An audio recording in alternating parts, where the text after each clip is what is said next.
Let's play a bit more with our department table. And in particular, we look at the way to duplicate data, how we can clone existing data from a table. And there are different ways to do it. So we have in the department table 4 different records at this moment. If we say create table department like, because I will say like that be like our department. So okay, department like was created. What this statement does, let's select first. Let's look inside first. Select everything from the department like. We look inside. The table is empty. So department create table like another table will create an empty table with the exact same structure, but the table is empty. Remember this, data is not copied. What we can do, yeah, definitely at this point, insert into department like, select everything from department. And let's do something different here. Let's say insert override. Overwrite, in fact. Overwrite. Okay. Number of rows inserted, 4. Select everything. Okay. Let's do it again. Rows inserted, 4. But if you query table, okay, you'll see that the table has still 4 rows. So insert overwrite will actually truncate first the table. This means delete all the rows from the table, then it will insert the new rows into an empty table. So that's something important to remember. And just because we talked about truncate table, department like, let's call it individually. Okay, statement executed. Let's look inside again. Okay, the table is empty. What's the difference between truncate table and delete from table with no where clause? So you delete all rows.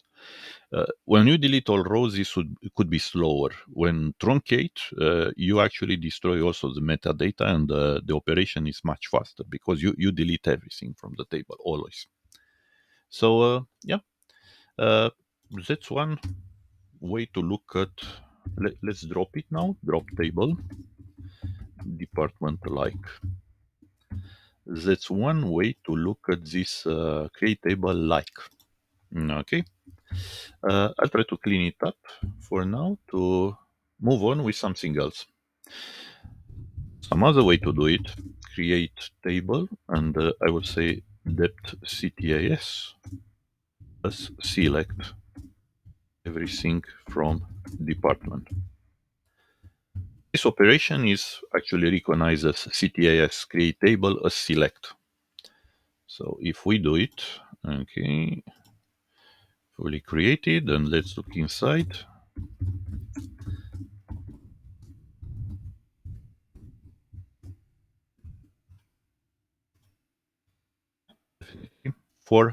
So a new table was created, but also everything was copied.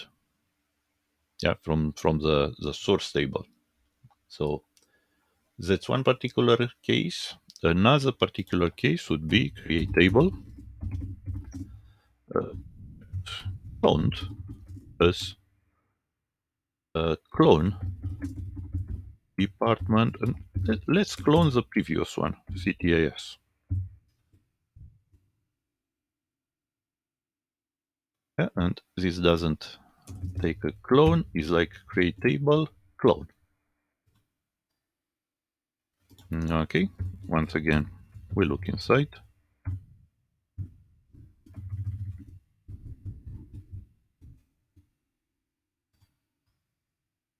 Okay, so when you clone a table, it looks like these two statements are similar: create table select, or create table clone. because they copy the structure of the source table and they copy the records. However, there is a huge difference between them because if you have a large table, try to use clone. Try not to use select. Select will create an actual copy of the rows. From the outside, it's hard to see what's going on inside, but when you use clone, this is called zero copy clone. Whatever records you copied initially from the source table, they will not copy it internally, they will not create a different copy. From the outside, it looks like you got a new copy of yours because you can change records and only you can see them.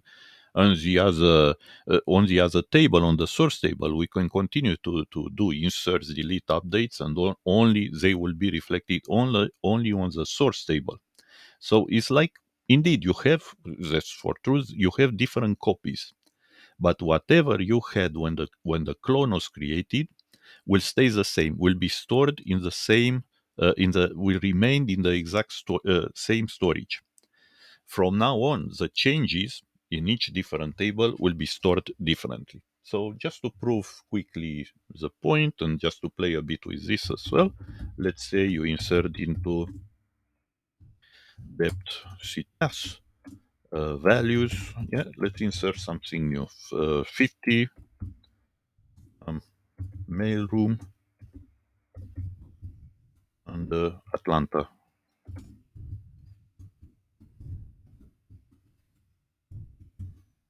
Okay,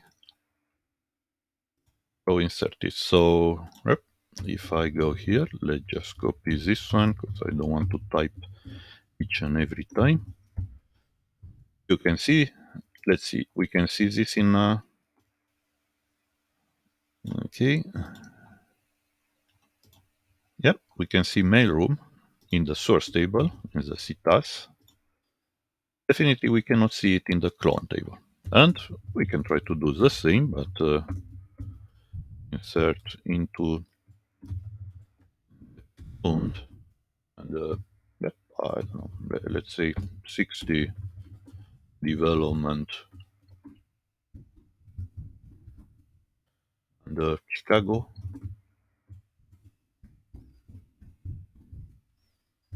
Okay, so I will insert or you can do changes, you can do deletes. Okay, so let's look into the source table. Not here, we have only the mailroom that we inserted. And you have development. You can continue with this experiment, but yeah, that's for sure that you have different copies there. But internally, that's a huge difference between what was in common. And what was in common is about accounting, research, sales, operations. If these records do not change, or even if those records change, you still have them in common, stored in the same branch for both tables. If they change, every individual change is recorded separately. Okay, let's try to do something else. You know, it's interesting here. Let's try to do to play with another operation. And you remember the original rows from the department table. Let's say we can do a multiple insert. Insert first. Let's say one when uh, department number is less than 20, less or equal with 20. Look here, this is accounting and research. Okay. Then we will say then uh, into department CTS, else into department loan. Okay. And what exactly will insert there? Insert everything from department. So that's a multiple insert that exists in Snowflake. The conditional insert, because you can add one or more when clauses. When the department, so we get all four records from the original department table, and we'll insert the first two ones in one table, and the next two ones in the other table. Okay, interesting. Yeah, the number of rows inserted, 2 and 2. Okay, so if you look into the citas, remember we don't have primary keys enforced here. So yeah, we added duplicates values. And this one should have the other duplicate values. Yeah, operations, you see cells, whatever we had at the end in the department table. So that's a multiple insert. Okay, what else can we do? Let's say we want to update. Let's go through a typical update. Let's set name equal deleted from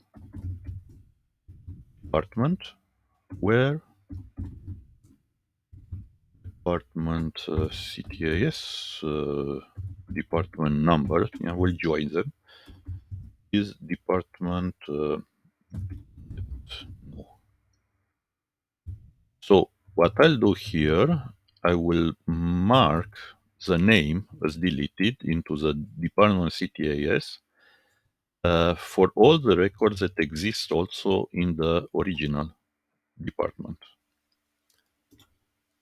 Yeah, there's just one way to show you, an update clause that refers also to another table.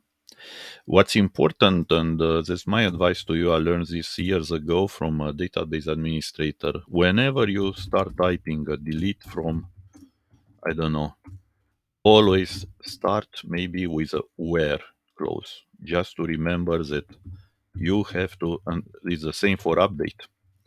Otherwise, it's very tricky. It's very easy to start deleting all records or to update all records from a table if you forget the where clause. So just remember that's a dangerous operation. I've seen this happening before, and specifically if you have, I don't know, a table with billions of rows, it's very easy just to, I don't know, to do something like this: delete from whatever your table is, or update something set this in all table. Yeah, there are ways to recover that we'll see later, specifically in Snowflake. But for now, uh, yeah, this is it. Yeah, we worked through several use cases here. Let me just clean up delete table. I will delete the last tables I created, the citas, the cloned. A good practice if you play with some resources, temporary resources, just delete them. So show tables in database. And yes, I'm aware I have a few tables you may not have because I played also with loading some data from file system Flare portfolio. But for now, department and employee, it's all we care about. So we are good.